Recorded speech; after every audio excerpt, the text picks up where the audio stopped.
नमस्कार, आप देख रहे हैं द पब्लिक वर्ल्ड में सुभाष चौधरी हूं। इससे पहले कि मैं अपनी बात शुरू करूं, आप सभी से गुजारिश है कि अगर आपको हमारी खबर और इसमें उठाए गए मुद्दे पसंद आते हैं, आपको लगता है कि मैं वास्तव में जनहित का मुद्दा मजबूती से उजागर कर रहा हूं, उठा रहा हूं और उन अधिकारियों को सीधे सीधे सामने ला रहा हूं, उनकी कारगुजारियों को लोगों के सामने उजागर करने की मजबूती से कोशिश कर रहा हूं, तो आप हमारे चैनल द पब्लिक वर्ल्ड को अवश्य सब्सक्राइब कर लें। और अगर आप में से किन्हीं के पास कोई ऐसी समस्या है, चाहे वो जन समस्या हो या फिर कोई और समस्या है जिसको आप दुनिया के सामने मीडिया के माध्यम से या संबंधित अथॉरिटी के सामने लाना चाहते हैं, तो आपका स्वागत है। आप हमें संपर्क कर सकते हैं। मेरा मोबाइल नंबर भी है, मेरा ईमेल भी है, आप हमसे संपर्क कर सकते हैं। अगर आप सूत्र के रूप में भी हमें कोई ऐसी जानकारी देना चाहते हैं और अपना नाम गोपनीय रखना चाहते हैं, तो इसमें भी आपका स्वागत है। आप मुझे केवल उसकी सूचना दे सकते हैं। आपका नाम पूरी तरह गोपनीय रहेगा, ये मेरा आपसे वायदा है। तो इसीलिए आपसे पुनः गुजारिश है कि आप हमारे चैनल द पब्लिक वर्ल्ड को अवश्य सब्सक्राइब करें। दोस्तों, आपका यही सहयोग हमारे लिए प्रोत्साहक का काम करता है, हमें एनकरेज करता है और मजबूती से आपकी बातों को उठाने का, उसे उजागर करने का और उसे उसके निराकरण तक पहुंचाने का जो जज्बा है वो और मेरा मजबूत होता है। तो इसीलिए आपसे गुजारिश है कि हमारे चैनल को आप अवश्य सब्सक्राइब कर लें और बस आपका यही सहयोग हमें चाहिए। और अधिक से अधिक जो जनहित से जुड़े हुए मुद्दे हैं उसको आप शेयर अवश्य करें और अपने कमेंट्स भी लिखें। और अगर इसमें कोई कमियां हमारी ओर से बरती गई हैं तो आप जरूर उसको उजागर करें। आपका सुझाव निश्चित रूप से स्वागत योग्य रहेगा और हम उसके अनुरूप अपने को बदलने की कोशिश करेंगे, उसमें तरमीम करने की कोशिश करेंगे, उसमें संशोधन करने की कोशिश करेंगे, उसमें सुधार अवश्य लाएंगे और मेरा ये आपसे वायदा है बारंबार। तो इसीलिए आपसे पुनः गुजारिश है कि हमारे चैनल द पब्लिक वर्ल्ड को आप अवश्य सब्सक्राइब कर लें। बहरहाल आज एक बार फिर मैं एनबीसीसी ग्रीन व्यू अपार्टमेंट्स के मुद्दे को लेकर आपके सामने हूं। दोस्तों, यहाँ आप रहने वाले, इसमें फ्लैट्स खरीदने वाले जिस किसी व्यक्ति से बात आप करेंगे उनका दर्द बिल्कुल आंसुओं में छलक आता है। ऐसे ही एक दंपति हैं, बुजुर्ग दंपति हैं जो रिटायर्ड हैं। उन्होंने अपने सारे पूरे जीवन की जो कमाई थी, रिटायर होने के बाद वो सरकारी फ्लैट में रहते थे या सरकारी मकान में रहते थे। अब वो अपने घर में अपने पैसे से अपने मकान में सुकून से रहने का सपना लेकर वो गुरुगांव आ गए और उन्होंने गलती से एनबीसीसी की जो साइट है उसको जाकर देखा और ये NBCC green view apartments book करा लिए, उन्होंने खरीद लिए। आपको यह जानकर आश्चर्य होगा, ये चौंकाने वाली बात है कि यहाँ 3 BHK फ्लैट्स जो हैं ये 1 करोड़ प्लस में उन्होंने खरीदा, यानी लगभग 1.25 करोड़ के आसपास उन्होंने खर्च किया है कुल मिलाकर। उसमें रजिस्ट्री भी है और भी जो भी ऑफिशियल खर्चे होते हैं सारे के सारे मिलाकर लगभग 1.25 करोड़ उन्होंने खर्च कर दिया। दोनों दंपति सरकारी नौकरी में थे। रिटायर होने के बाद सुकून से जीने के लिए वो उन्होंने सोचा कि अब सरकार तो अब हमें फ्लैट खाली करने को कहेगी, तो वो छोड़कर वो अपने मकान में खरीद कर यहाँ आ गए और लगभग 1.5 वर्ष पहले। लेकिन आने के बाद यहाँ के जब वो शिफ्ट कर रहे हैं और जब यहाँ के वातावरण देख रहे हैं और जिस प्रकार से एनबीसीसी के अधिकारी लगातार तनावग्रस्त में उनको रखे हुए हैं, उनको तनाव दे रहे हैं, उनसे उनकी स्थिति, स्वास्थ्य की स्थिति भी लगातार बिगड़ती जा रही है। फाइनेंशियल स्थिति तो पहले ही एनबीसीसी ने बिगाड़ दी कि लगभग 1.25 करोड़ रुपए उन्होंने सीधा अपनी जो कमाई थी अपने जीवन की पूरे, वो पूरा का पूरा एनबीसीसी को उन्होंने दान कर दिया इस फ्लैट के नाम पर। अब गुरुग्राम के डीसी साहब ने आदेश सुना दिया है कि 1 मार्च से पहले पहले आपको यहाँ खाली करना पड़ेगा, क्योंकि ये अब ये असुरक्षित है। असुरक्षित उनका जीवन है, उनको निकालने के लिए केवल जान की सुरक्षा का ख्याल किया जा रहा है। उनकी फाइनेंशियल सुरक्षा का कोई मुद्दा सरकार के लिए नहीं है, प्रशासन के लिए नहीं है और एनबीसीसी के लिए भी नहीं है। उन्होंने पत्र लिखकर बताया है कि हम विचार कर रहे हैं, आपका पैसा वापस करेंगे। विचार क्यों करेंगे भाई? आपने पैसे लिए, आप पैसे वापस करो। अगर आप इतना ही आप ईमानदार हो और जनहित के मुद्दे के प्रति आप इतने संवेदनशील हो तो आप उनको पैसे वापस करिए। आप पहले उनको खाली करने के लिए कह रहे हैं और उसके बाद आप विचार करेंगे, फिर आपके धक्के खाते रहेंगे, आपके दरवाजे आगे पीछे करते रहेंगे। अपने पैसे वापस लेने के लिए भी आपको 10% कमीशन देंगे, 20% कमीशन देंगे, आपकी जेब गर्म करेंगे। आपने पहले फ्लैट लेने के नाम पर वारा नियारा किया, इतना बड़ा घोटाला आपने किया है यहाँ। तो जो ये बुजुर्ग दंपति हैं, इनकी आंखों के आंसू आखिर कौन पूछेगा, बहुत बड़ा सवाल है। इनमें से ज्यादातर लोग हाई ब्लड प्रेशर और हार्ट डिजीज, शुगर, विभिन्न प्रकार के इस प्रकार की जो बीमारियां हैं, बहुत सारी बीमारियों से ग्रस्त हैं और ये लगातार तनाव में हैं और तनाव से ये सारी बीमारियां और ज्यादा बढ़ती हैं। इस बात का अंदाजा सबको अच्छी तरह से होना चाहिए, प्रशासन को भी होना चाहिए, एनबीसीसी के उन भ्रष्ट अधिकारियों को भी, एमडी से लेकर नीचे तक, जिनकी देखरेख में ये जो ढांचा खड़ा हुआ है खंडहर सा, वो उनको भी इस बात को समझ में आनी चाहिए। सभी तनाव में हैं और अगर इनके साथ कुछ हो गया तो इसके लिए कौन जिम्मेदार होगा? क्या कभी आपने सोचा है? गुरुग्राम जिला प्रशासन या एनबीसीसी के एमडी या फिर जो अधिकारी है जिसने मॉनिटरिंग की, या टाउन एंड कंट्री प्लानिंग जो हरियाणा है, गुरुग्राम में जो लोग अधिकारी बैठे हुए हैं, रोज हंटर मारते हैं और वसूली करते हैं, जो पीला पंजा चलाते हैं और रोज वसूली करते हैं पीला पंजा चलाने के नाम पर। शाम को पीला पंजा चलाया और सुबह फिर ताला ठोका और दूसरे दिन सुबह आप देखेंगे फिर ताला खुल गया और उसके बाद फिर उस मकान में काम होना शुरू हो जाता है। ये धंधा चल गया है, ये उद्योग है गुरुग्राम में, ये पीले पंजे का एक उद्योग बन गया है। यहाँ इस मामले में डीसी ने आपराधिक कृत्य की जांच के लिए इंक्वायरी क्यों नहीं की? क्या यह आपराधिक कृत्य नहीं है? क्या यह फर्जीवाड़ा नहीं है? क्या यहाँ फाइनेंशियल धोखाधड़ी नहीं की गई है इन सारे लोगों के खिलाफ के साथ? जो 250 लोगों ने जो फ्लैट्स इस NBCC green view sector 37D में खरीदे हैं, जो खरीदारी की है, जिन्होंने पैसे दिए हैं, अपने जीवन की पूरी गाड़ी कमाई एनबीसीसी को दान कर दी, तो क्या यह आपराधिक कृत्य नहीं है? इसमें धोखाधड़ी नहीं हुई है? क्या इसमें फाइनेंशियल लॉस का मुद्दा नहीं बनता है? क्या जानबूझकर फर्जीवाड़ा नहीं किया गया है लोगों के साथ? तो एनबीसीसी के अधिकारियों के भ्रष्टाचार का शिकार जो ये दंपति, बुजुर्ग दंपति है, मैं उनको सुनवाऊंगा कि देखिए उनकी आंखों में कैसे आंसू हैं और आज कैसे वो बेपनाह महसूस करते हैं, कैसे वो निसहाय महसूस करते हैं, किस परिस्थिति में आखिर वो लोग जी रहे हैं। उनकी मानसिक स्थिति अंदाजा लगा सकते हैं, कल्पना कोई कर सकता है कि उनकी क्या स्थिति होगी, जिन्होंने आज 1.25 करोड़ रुपए दोनों पति पत्नी ने मिलकर एक फ्लैट अपने लिए रहने की दृष्टि से, अब जो आगे का जीवन होगा थोड़ा सुकून से, थोड़ा शांति से जी सकेंगे हम। ग्रीन व्यू नाम दिया है, जिसका उल्टा सारा का सारा कारनामा एनबीसीसी ने यहाँ कर रखा है। तो वंदना धमीजा और उनकी बातचीत भी मैं सुनाऊंगा, उनके पति की बातचीत भी सुनाऊंगा। दोनों सीनियर सिटीजन हैं और अब बेघर किए जा रहे हैं। डीसी गुरुग्राम ने फरमान सुना दिया है कि 1 मार्च से पहले आपको घर खाली करना है। कितना अन्याय है, कितना बड़ा अन्याय है। जान की सुरक्षा के साथ साथ उनके फाइनेंशियल सुरक्षा का ख्याल आखिर कौन करेगा?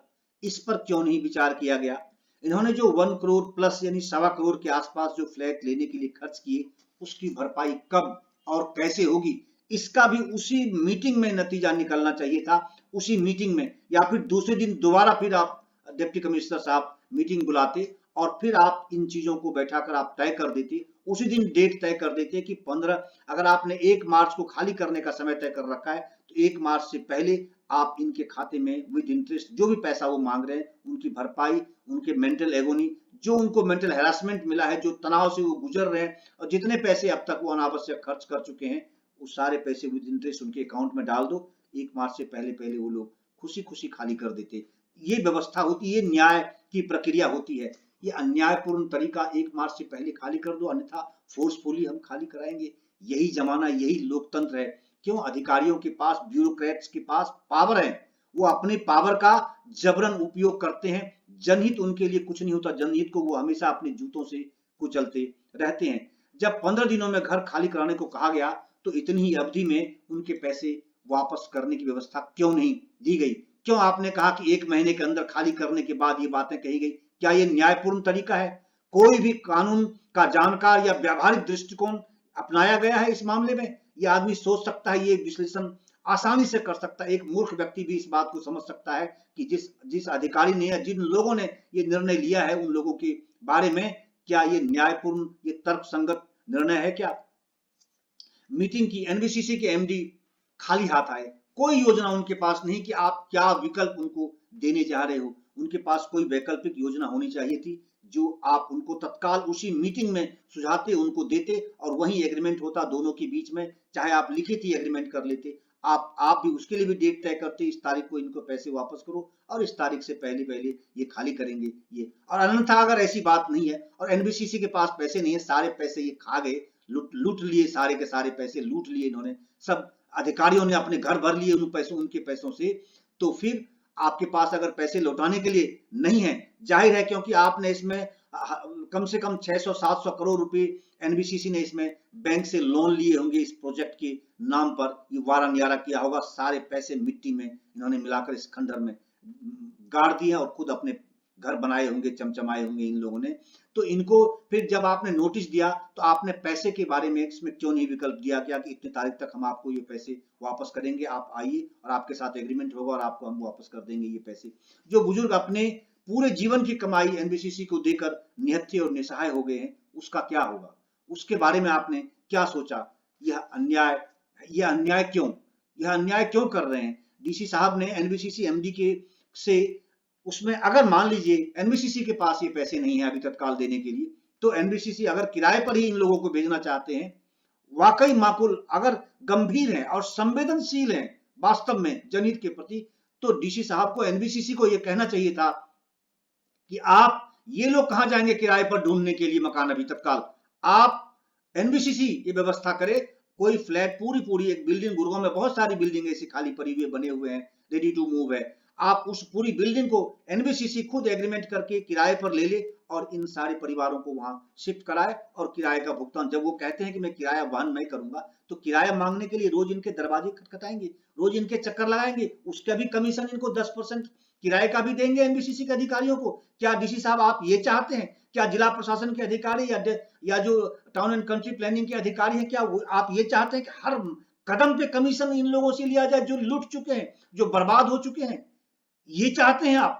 तो इस प्रकार की व्यवस्था क्यों नहीं एनबीसीसी को ये कहा गया कि आप खुद ही पूरी की पूरी बिल्डिंग लो, जितने लोग हैं उतने फ्लैट्स आप एक साथ एक बिल्डिंग में आप ले लीजिए किराए पर और उसके साथ एग्रीमेंट करके एनबीसीसी के नाम से, और एनबीसीसी उस किराए को एक मुश्त भुगतान करता रहेगा, जिससे इन परिवारों को तनाव में नहीं जाना पड़ेगा, इनको इस बात की चिंता नहीं होगी कि मैं किराया अगला महीने का कहां से दूंगा, क्योंकि ये जो लोग हैं करोड़ रुपए, इन्होंने लाखों रुपए बैंक से लोन लिए हुए हैं और उसका इंटरेस्ट भर रहे हैं, कोई 10%, कोई 12% के हिसाब से, किसी ने प्राइवेट बैंक से लिया हुआ है, किसी ने सरकारी बैंक से लिया हुआ है, उस हिसाब से वो रेट ऑफ इंटरेस्ट भी दे रहे हैं, इंस्टॉलमेंट भी उनको देना पड़ रहा है हजारों रुपए महीने का इस हिसाब से, और सारे रिटायर्ड लोग हैं इसमें, तो इसमें वो किराए कहां से देंगे इतने मोटे किराए? तो इसीलिए ये नहीं करना चाहिए था कि एनबीसीसी ही खुद एक बिल्डिंग ले और पूरा का पूरा किराए पर ले ले, अपना एग्रीमेंट करे एनबीसीसी के नाम से और एनबीसीसी उसका मंथली अपना किराए का भुगतान करे, जो भी है वो उसकी जिम्मेदारी बनेगी, ये लोग जाकर वहां रह जाएंगे, ये अपना शिफ्ट कर लेंगे,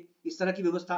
तो तर्कसंगत व्यवस्था, व्यावहारिक व्यवस्था देने की बजाय इनको कह दिया गया कि 1 तारीख से पहले आप खाली करो। आप लूट भी चुके हो, आप कुछ जानते हैं कि न्याय व्यवस्था भी इतनी जटिल है इस देश में कि आम आदमी को न्याय 20 साल बाद, 25 साल बाद मिलेगा। इनमें से ऐसे बुजुर्ग दंपति हैं कि शायद वो दुनिया में न्याय पाने के लिए टिक नहीं पाएंगे इस हालात में, और जो मानसिक स्थिति जिला प्रशासन ने और एनबीसीसी और जो टाउन एंड कंट्री प्लानिंग के अधिकारी, इन तीनों ने मिलकर के वो हालात इन लोगों के लिए पैदा कर दिए हैं कि इनमें से अगले 2 साल में, 3 साल में बहुत सारे लोग रहेंगे भी नहीं, क्योंकि उनकी स्थिति ऐसी है, उनकी मानसिक स्थिति ऐसी है। बहुतों को हार्ट डिजीज है, शुगर है, बहुत सारे ऐसे जो कॉम्प्लिकेटेड डिजीज हैं, उस डिजीज से वो लोग सारे पीड़ित हैं। तो इस प्रकार की व्यवस्था क्यों नहीं की गई? ये बहुत सारे सवालात हैं दोस्तों, और इसको मजबूती से इस मुद्दे को उठाने की जरूरत है। और बहुत सारे ऐसे मीडिया के कर्मी हैं जो कहते हैं कि बहुत बेहतरीन निर्णय लिया है डीसी साहब ने, जिला प्रशासन ने बेहतरीन निर्णय लिया। ये बेहतरीन निर्णय है कि जिस आदमी ने खुद अपने पैसे देकर खरीदे, करोड़ रुपए देकर के, और उसी को कहा जा रहा है कि आप किराए पर चले जाओ। किराए पर जाने के लिए एनबीसीसी को कहना चाहिए था कि पूरी की पूरी बिल्डिंग दो। गुरुग्राम में बहुत सारी हाई राइज बिल्डिंग खाली पड़ी हुई है, रेडी टू मूव बिल्डिंग खाली पड़ी हुई है। आप एनबीसीसी अपने लेवल पर उसको आप किराए पर लीजिए पूरा का पूरा, और इनको वहां शिफ्ट करिए, और आप किराया आप अपने अकाउंट से उनको भरते रहिए। ये अलग से सेपरेटली इनको किराए पर जाने के लिए कहा जा रहा है। इनको कह रहा है किराया भुगतान करेंगे, हम शिफ्टिंग का खर्च भी भुगतान कर लेंगे। जैसे ही एनबीसीसी के कर्मचारी हैं और अपना टीएडीए का बिल बनाकर उनको देंगे, और उसके बाद वो इतनी आसानी से दे देंगे इनको, जिन्होंने खंडहर बना दिया, इतने करोड़ों रुपए लेके इनके साथ फर्जीवाड़ा किया। क्या हालात बना रखा है, क्या प्रशासनिक तंत्र कैसे काम करता है, कितनी मतलब इतनी चिंता होती, इतना दर्द होता है इन चीजों को देखकर, इतना दुख हो रहा है कि क्या हो रहा है। क्या कोई व्यक्ति ईमानदारी से इस देश में, इस शहर में कोई बात करने को तैयार है क्या? क्या सोच रहा है, कुछ सोचता है कभी कि जनहित क्या चीज होती है?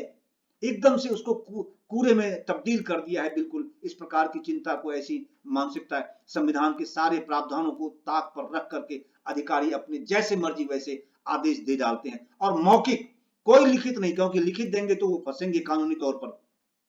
मौखिक कह रहे। बहरहाल अब आपको मैं सुनवाता हूं, उस दंपति की आंखों में आंसू देखिए, और वो क्या कैसे अपनी व्यथा व्यक्त कर रहे हैं, और किस तरह से, कितना दर्द में वो जी रहे हैं। अब हम और आप कल्पना नहीं कर सकते कि क्या हालात हो सकते हैं कि एक व्यक्ति अपने पैसे को लुटाकर, और आज उसको ही कहा जा रहा है कि तुम इस घर से बाहर चले जाओ। हम पैसे दे दिए तूने, क्यों? तूने खाते में, एनबीसीसी के दान के खाते में आपने पैसे डाल दिए। वो एनबीसीसी इसी दान से ही तो ये नवरत्ना बने हैं, बिना डेब्ट की कंपनी ये बोलते हैं, और ऐसा पब्लिक इशू करते हैं कि आज बुरा हाल है। हर बार निगेटिव में जा रहे हैं, हमें हर बार ये निगेटिव में जा रहे हैं, आम जनता के पैसों को लूट कर। आइए आपको सुनवाता हूं कि देखिए वो बुजुर्ग दंपति की आंखों में आंसू कैसे हैं। वो आंसू सूख नहीं रहे हैं, दिन रात तनावग्रस्त हैं, और किस परिस्थिति में वो जी रहे हैं, कैसी मानसिक स्थिति में वो जी रहे हैं, किस हालात में जी रहे हैं, सुनिए। मैं वंदना धमेजा, यहाँ हम D908 में रहते हैं। हमें 2 साल नहीं हुए, अभी मार्च में आए हैं हम। अभी मार्च में 2 साल कंप्लीट भी नहीं होंगे। बट हम वर्किंग थे, रिटायर थे, वर्किंग थे, हम गवर्नमेंट एकोमोडेशन में थे। हम यही सोच के यहाँ पर आए कि हम चलो अपने घर में जा रहे हैं, अब इसके बाद हम कहीं मूव नहीं करेंगे। लेकिन यहाँ आने के बाद अब हमें ऐसे कहा जा रहा है कि ये घर खाली कर दो। आप बताइए 15 दिन में हम कैसे घर खाली कर सकते हैं? हमारे बच्चे हैं, वर्किंग हैं, वर्क फ्रॉम होम कर रहे हैं, उनको वीकेंड पे टाइम मिलेगा। हमें वीकेंड 2 भी नहीं मुश्किल से मिल पाएंगे जिसमें हम घर सर्च करेंगे और मूव करेंगे। इतना जल्दी ये सब नहीं हो पाएगा। कितनी प्रॉब्लम कर दी हमारी। कितना लगभग पे किया है आपने फ्लैट के लिए? 1 करोड़ के ऊपर। 1 प्लस है हमारा। 1 प्लस किया, मतलब रजिस्ट्री समेत 1 करोड़ से ऊपर है। सिटीजन है, हम दोनों से वर्किंग है, वर्किंग थे, सीनियर सिटीजन है। अभी सीनियर सिटीजन को हमें कहाँ लेके कैसे जाएंगे हम? मतलब वो बात नहीं रही बहुत है। पीरियड बहुत कम है सर्च आउट करने के लिए, बहुत मुश्किल हो रही है। क्या आप एडमिनिस्ट्रेशन से या राज्य सरकार से क्या मांग करना चाह रहे हैं? हम चाहते हैं एक तो टाइम मिले और हमारा पैसा मिल जाए, जो हमने दिया है विद इंटरेस्ट पैसा मिल जाए, प्लस हमें जो हमने रजिस्ट्रेशन और वो कराई है उससे। मतलब कितना पैसा जो अभी एट प्रेजेंट, जैसे जिस साइज का फ्लैट आपका है, और इस हिसाब से जो अब एनबीसीसी के न्यू प्रोजेक्ट्स हैं और जो कीमत उन्होंने तय की हुई है अपनी वेबसाइट पर, क्या आप उस कीमत के अनुसार जाना चाहते हैं या जो आपने एक्चुअल पे किया उसके अनुसार जाना? एक्चुअल में तो हमें अब घर मिलेगा ही नहीं, एक्चुअल में घर नहीं मिलेगा। हम जो अब एट प्रेजेंट चल रहा है ना यहाँ रेट, हम उस पे लेंगे तभी हमें नेक्स्ट घर मिल पाएगा। अदरवाइज तो हम कितना मुश्किल है हमारे लिए। कंपनसेशन भी मांगा हुआ है, कंपनसेशन मांगी है। कितने टाइम से हम इतना परेशान हैं यहाँ रह के। यहाँ जो आपका नाम है? शुभ नाम? मैं जगदीश कुमार। धमेजा। हाँ, हमें 1.5 साल हुआ है यहाँ आए हुए, तो पर हम यहाँ खुश नहीं हो रहे। तो भाई जो हम चाहते थे, देखिए जब आप लोग यहाँ आए थे तो तब आपने इस बिल्डिंग की हालत नहीं थी, ऐसी स्टेज नहीं थी। कितने समय हो गया आप लोगों को यहाँ आए हुए? हमें 2 साल मार्च तब ये स्थिति नहीं थी। नहीं जी नहीं थी। अच्छा, और तो कोई ये- ऐसी बात भी नहीं अच्छा। थी, हमें ये इतने जल्दी मूव करना पड़ा। अच्छा, नहीं नहीं, मैं इस कंडीशन की बात, जो मिजरेबल कंडीशन, इसकी दयनीय स्थिति हो चुकी है, नहीं थी, नहीं थी। ये कब से बहुत ज्यादा हालात इसकी बिगड़ने मई लगे? से हुआ है, मई से स्टार्ट हुआ है। मई 2021 से। 21 से। हाँ, तो वो इन्होंने रिपेयर वगैरह शुरू करी, पर एकदम ही बंद करके चले गए। अच्छा, हाँ, अच्छा, फिर रिपेयरिंग काम भी इन्होंने बंद कर दिया। अच्छा, तो इस संबंध में, जैसे क्योंकि आपकी तो रेजिडेंट वेलफेयर जो यहाँ होगी, तो उसके साथ आप लोगों के बातचीत भी होती होगी, तो क्या उन्होंने इससे संबंधित, जब इसकी हालत बिगड़ने लगी और ये ढहने लगी, दरारें पड़ने लगी, तो इस संबंध में कब कंप्लेन किया? सबसे पहली कंप्लेन, शिकायत कब की? क्या आपको जानकारी? ये नहीं, ये नहीं, आपको जानकारी कब मिली कि अब अथॉरिटी से बातचीत चल रही है इस मुद्दे को? ये हमें नवंबर नवंबर 2021 में। नहीं, नवंबर में जब नोटिस लगाया गया, नोटिस लगाया खाली करने के। फर्स्ट नोटिस नवंबर 2021 में दिया, उससे पहले नोटिस नहीं दिया था। हाँ, उससे पहले नोटिस नहीं आया था। उसके कि बाद भाई कि नोटिस में क्या कहा? खाली किया जाए फ्लैट। फ्लैट को खाली किया जाए, नहीं तो फोर्सफुली खाली कराया जाए। अच्छा, ये एनबीसीसी ने कहा। हाँ जी, हाँ। उसमें काउज क्या दिया था, क्या कारण दिया था? यही कि ये डैमेज हो रही है बिल्डिंग और अनसेफ बिल्डिंग है करके डिक्लेयर कर। आईआईटी रिपोर्ट के हिसाब से ये अनसेफ है बिल्डिंग। तो क्या उसमें उन्होंने आपकी जो कीमत आपने अदा की, जो पे किया आपने, उससे संबंधित बातचीत कुछ थी नोटिस में? कोई बात कोई बात नहीं। पैसे की तो अभी बातचीत है ही नहीं कुछ भी। अच्छा, कुछ नहीं कहा। कोई पैसे बात तो नहीं। केवल ये कहा आप खाली कर दो। आप खाली खाली कर कर दीजिए। कोई उसमें कोई विकल्प नहीं दिखाया, कोई अल्टरनेट नहीं दिया आप लोगों के पास? नहीं, हम अगर बाहर निकलते हैं और ताला लगा देंगे तो हम क्या करेंगे? कहाँ ढूंढेंगे हम? कहाँ? अच्छा, वो नोटिस मिलने के बाद फिर आप लोगों का क्या रिस्पांस था, क्या आपने किया? सब इकट्ठे हुए, आपस में गए उधर, इनसे मीटिंग वगैरह हुई, पर ये बातचीत अभी तक हमारे पास कोई रिजल्ट नहीं है। नहीं, मैं उस नोटिस के बाद जब आपने लिखित आपने प्रोटेस्ट दर्ज कराया होगा एनबीसीसी को कि हम इस हालत में नहीं है, नहीं जाएंगे, या डिमांड आपने की होगी, क्या क्या कहा उसमें? तो उन्होंने स्टे ऑर्डर निकाल दिए कि चलो ठीक है, थोड़े टाइम के बाद 2 महीने का था स्टे ऑर्डर निकाले थे। हमने कहा चलो 2 महीने। वो कॉपी भी आपको दी गई, वो ऑर्डर भी दिया गया? नहीं, हमारे पास नहीं है, केवल मौखिक बताया। मौखिक बताया गया, वैसे उन्होंने उनको रेफर कर दिया था कि भाई इनसे खाली करवाया जाए। अच्छा, हाँ, वो एनफोर्समेंट वालों को बोल दिया था कि एनफोर्समेंट को ये कहा था कि इनसे खाली कराया इनसे जाए। खाली कराया जाए। अच्छा, हाँ जी। तो फिर डीटीपी एनफोर्समेंट से भी कोई नोटिस आया आप लोगों के पास? नहीं हमारे नहीं, पास वहाँ से कोई नोटिस अभी तक कोई, केवल एक ही नोटिस भेजा उन्होंने, उसके बाद कोई नोटिस फिर कोई नहीं, लिखित? वो नोटिस भी एनबीसीसी से आया 2 था। नोटिस लगे थे उसमें। हाँ, अच्छा, 2 नोटिस का दूसरा नोटिस कब आया? दूसरा मेरे ख्याल से ये पहला फैब में 2000, हाँ, फरवरी फरवरी 2000। नहीं 22 में। अब नहीं नहीं, 22 में नहीं, नहीं।